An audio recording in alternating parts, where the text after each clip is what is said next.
Makers of a new coronavirus vaccine say they have achieved 100% efficacy at preventing severe disease and hospitalizations caused by COVID-19. That's right. The European-based pharmaceutical companies Sanofi and GSK made the announcement earlier today. Laboratory studies of the two-dose vaccine reveal a greater ability to stimulate neutralizing antibodies than the currently approved mRNA vaccines. The companies say they could also make a highly effective booster shot if necessary. Sanofi and GSK are one of 4 candidates that received billions of dollars in funding from Operation Warp Speed. They intend to submit the vaccine for authorization soon. The news comes as the CDC is working to release new relevant coronavirus guidelines as the Omicron wave recedes in the U.S. Roughly 78,000 new cases are being reported each day over the past week. That's down almost 700,000 from daily cases Omicron's peak in January. The decline comes as the CDC faces backlash over its failure to release important data about the nation's fight against COVID-19. A recent article in the New York Times claims the agency withheld critical data on the efficacy of boosters, hospitalizations broken down by age, race, and vaccination status across the U.S. Joining us now for more on this is Dr. Tom Friedman. He is the president and CEO of Resolve to Save Lives and the former director of the CDC. Dr. Friedman, thanks so much for joining us. Yeah, really great to have you with us. So nice to have you here in person, I too. know, it's really a treat for us. So is it common for the CDC to sort of release only a portion of a data it collects to the public like this?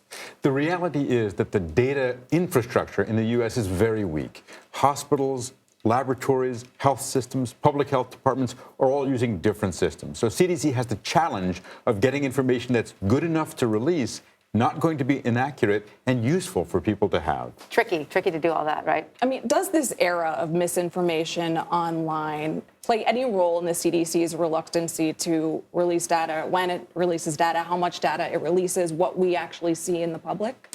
I'm sure that all of us in public health think twice about how something we said might be misinterpreted, misconstrued, or misused by people who want to abuse science to confuse people and undermine something like vaccination, which has already saved hundreds of thousands of lives in the U.S. and millions around the world.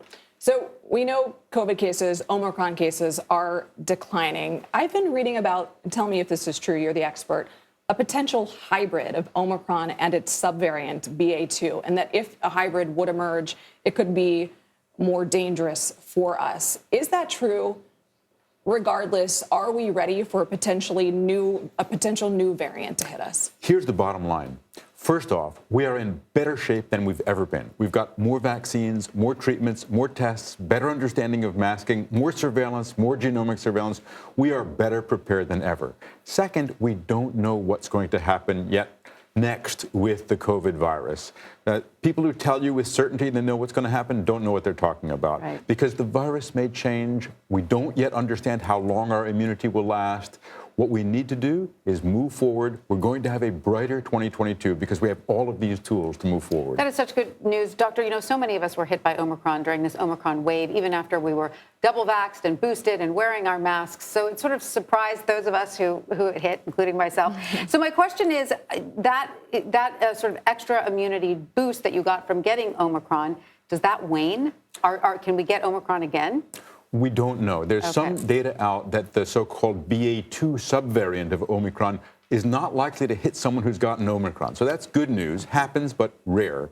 How long immunity will last? Well, frankly, we have to wait for time to pass to learn that. Oh, darn. Right? That's just what we didn't want to hear. Tell us about this new vaccine from these European pharmaceutical companies that say they have 100% efficacy against hospitalizations, death. What's different in this vaccine from the mRNA vaccines we have here now? Well, although I think the 100% claim is probably overstated, because when millions of people get a vaccine, some people are going to have breakthrough infections and some of those will be serious. Nevertheless, it's great that we have yet another tool coming.